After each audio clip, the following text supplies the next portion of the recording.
Last year I hinted that I thought the Halo franchise would die with Bungie and Reach, and that even though 343 was taking over the franchise, I didn't quite yet have faith in them. Well, keeping up with the yearly releases of the Xbox's flagship IP, 343 has brought Halo Combat Evolved to the Xbox 360 to celebrate its 10-year anniversary. And while the company hasn't completely restored my faith in the series, I am willing to give them a shot. With this release, we get an HD graphics overhaul with a few additions here and there that actually add a lot to the game that made the Xbox brand what it is today.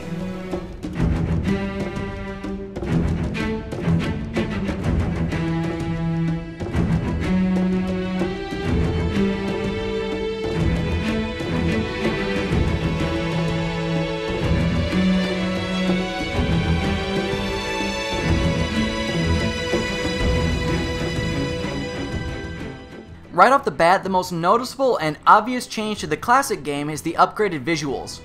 Halo Anniversary uses the Saber 3D engine for the campaign, but the multiplayer portion utilizes the same engine used by Halo Reach. The graphics take a significant step forward with higher quality textures, shadow effects, and brighter lighting. But while the graphics are clearly better than they existed 10 years ago, they still aren't as good as Reach's visuals. Why the developers decided to use two graphics engines is beyond me. The Saber 3D engine has texture popping issues and sometimes graphical stutters during the cutscenes. And like lots of these HD remakes, pressing the select button reverts the game back to the classic graphics. Popping the disc in the drive instantly brought me back to the days of my old college roommates and I sitting on our couches, drinking beers and kicking each other's asses in split-screen multiplayer.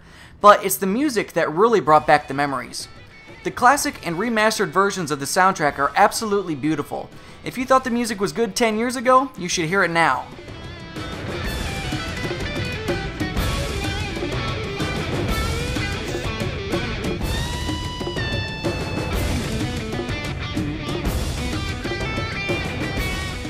While this is obviously a remake of the original game, it felt weird at times to play the game as it existed 10 years ago. Health packs are required to refill your health bar, and it felt like the shields recharged slower than they do in the newer Halo games. There are also no armor abilities, dual wielding, or cool weapons like the energy sword. Keep in mind though that none of this is true for multiplayer, as that uses Reach's engines and rules. The campaign on the normal difficulty setting took me about 10 hours to complete, and overall I found it to be a lot more challenging than I remember it being.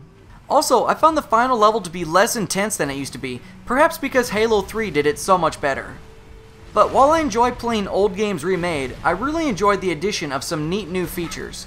A terminal was added to each mission, which unlocks an animated cutscene describing much of the backstory and usage of the Halo rings. I think out of everything, this was my favorite feature of Anniversary. Worker ships were the only ones still allowed slip space permissions. Light workers were responsible for getting us to our places on the active facilities of the array. Skulls were added to unlock some interesting effects that are not always negative for the player, once they're located of course. There's also Kinect voice integration that was really cool for analyzing and scanning data entries into a library that you could then view outside of the game. There was a slew of other things that the voice integration could be used for, like switching between the classic and remastered versions of the game and throwing grenades. But those really weren't all that useful considering button presses were much more efficient. The multiplayer component is interesting. With the remake of Combat Evolved comes a series of classic and memorable multiplayer maps from Halo 1 and 2, remade with the Reach graphics engine. Loading the multiplayer through the Anniversary disc will take you to a Reach playlist that will contain only the game types for the new maps. Included with new copies of the game is a code to download the Anniversary map pack for Reach, so you can load Reach and have all of its game types in addition to the Anniversary map pack. Also, if Reach owners are not interested in buying Anniversary, they may simply purchase the map pack for $15. So in the end, is Halo Combat Evolved Anniversary worth your money? For the gamers solely interested in the multiplayer aspect of Halo, I'd probably just pick up the map pack for Reach and save yourself 25 bucks. If you've never played Combat Evolved and want to see how it all got started, or if you simply want to see the original with a fresh coat of paint, I'd say absolutely. It is still, as it was when originally released, a great game. Check out the full write-up and screenshots over at ZeitgeistGameReview.com. Stay up to date by following me on Twitter and Facebook, and make sure to check out all of the other great gaming entertainment on the Game Station. Don't forget to subscribe and press the thumbs up button. Thanks for watching.